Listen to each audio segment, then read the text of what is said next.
then. This is a video I've been thinking about doing for quite a while now, because it's something I feel strongly about. And it's where the WWE went wrong when booking the new ECW. For me, I personally believe ECW, as we all used to know,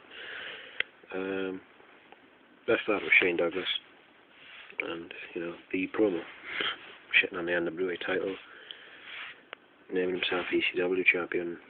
That was the birth of ECW. And for me, it died at December to Dismember, well and truly. You know, we had the one-night stands, they were good. They were old ECW shows, with WWE production values. You can't fault that. The first two one-night stands were. And under Paul Heyman, it was good. I mean, I think they kind of tried to rip off the whole network gimmick they had in the original ECW with Paul Heyman's enforcers and all that.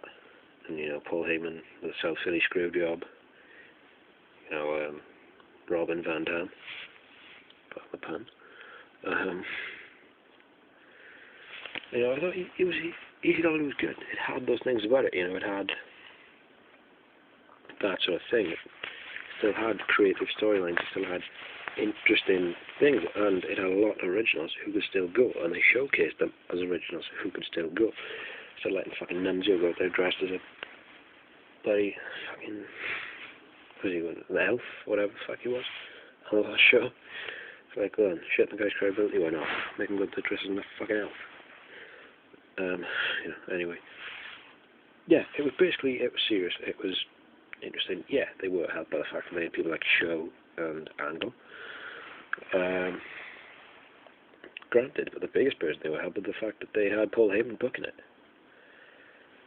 What I really don't get about this is, why did Vince McMahon basically, in December to Dismember, take the power away from Paul Heyman?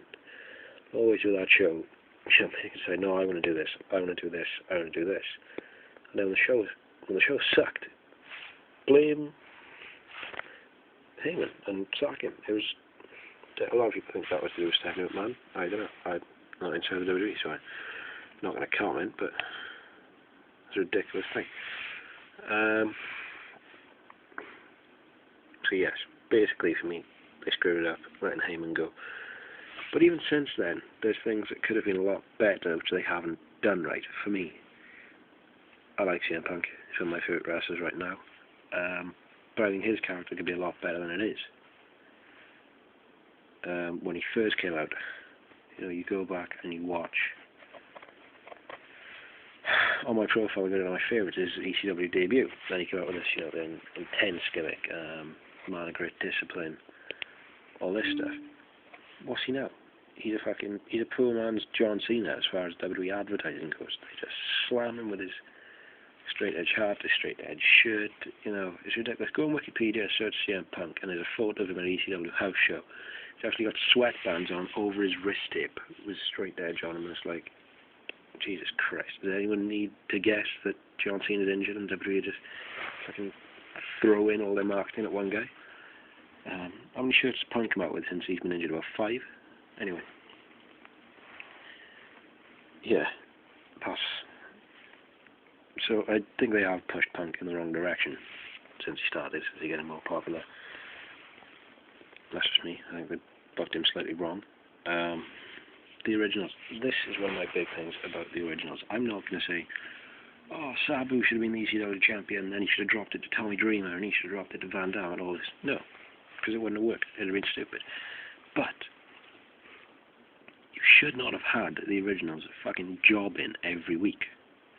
Should have made the originals look special, look,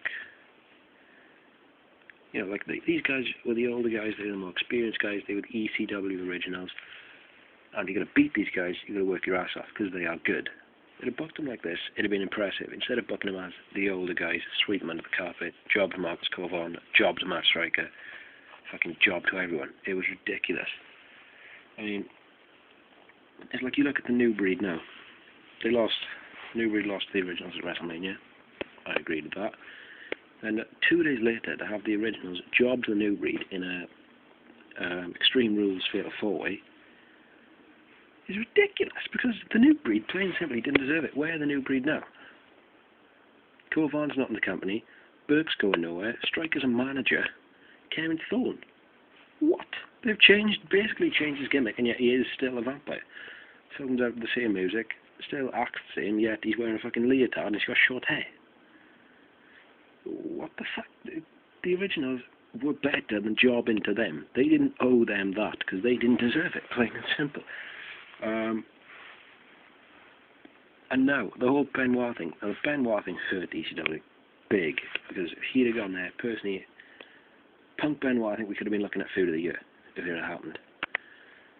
I would have booked it. Benoit wins the belt at Vengeance, holds the title 2-3 months, gets Punk over, loses to him. Makes Punk look great. But it's still Chris Benoit. You can still save Benoit's character, you can still use Benoit. When Benoit pulled out, I'd have given the title to Tommy Dreamer. And people say, what? That's just stupid. Why would you do that? Just because he's an original? No. I'd give it to Dreamer because Tommy Dreamer's a name. And he's kind of like Benoit in the more, he's an experienced guy, he's a veteran, he's been around a long time. You give Dreamer the belt, he could basically have the same feud with Punk that Benoit did. It wouldn't be quite as good, but it could have gone for a while. It could have been a respectful feud, neutral respect between the two. And then at the end of it, on a pay-per-view, just have Tommy Dreamer drop the belt to Punk in an Extreme Rules match, and then it means something. If you make it so that beating an original means something, when someone does it, that's big, that's impressive, that makes that person look a lot better. If someone beats fucking Tommy Dreamer next week on ECW, Shelton Benjamin, they brought Shelton Benjamin in, it came a match against Tommy Dreamer. That should have been a great match, and when Benjamin won it, you should have been like, oh, jeez, Benjamin is really going to be good in ECW, you just beat Tommy Dreamer. No. As soon as you hear Tommy Dreamer's music, you were like, oh, well, Benjamin won. And it was a nothing match. It was like, they have botched ECW. That's why I like stupid things like that. People who don't deserve pushes are getting them, and people who they can use a lot more powerful figures than they are to put other people over. They've just ruined their credibility. So they're bottoming out. They are the bottom of the company. People like Stevie Richards, people like, now I know Stevie Richards, Nunzio aren't, hugely impressive guys that people think ECW, they think them.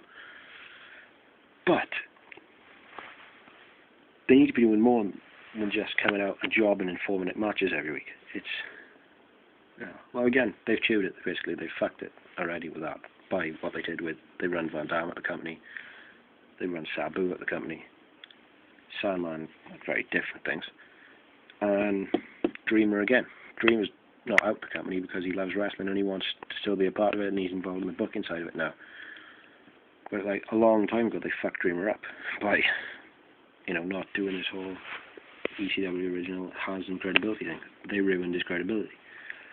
So now you're left on the ECW where Punk is the champion, and maybe Punk isn't over enough to lead that brand, to be the face of that brand, to be the man.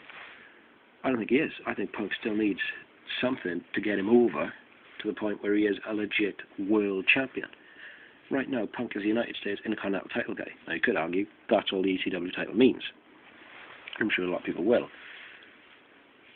But it shouldn't. It's a world title. If this brand means anything to the WWE other than money, like I said in the last video, that's all it means to them, I think it is. But WWE, they need to be putting on a face that that's not just the case. It's not just there to be money. Because it shouldn't be. It should be more than that. And, it annoys me. Anyway, we're running out of time. WWE, try and work out where you're trying to take ECW and take it there quickly, because right now it is going nowhere. Cheers. Bye.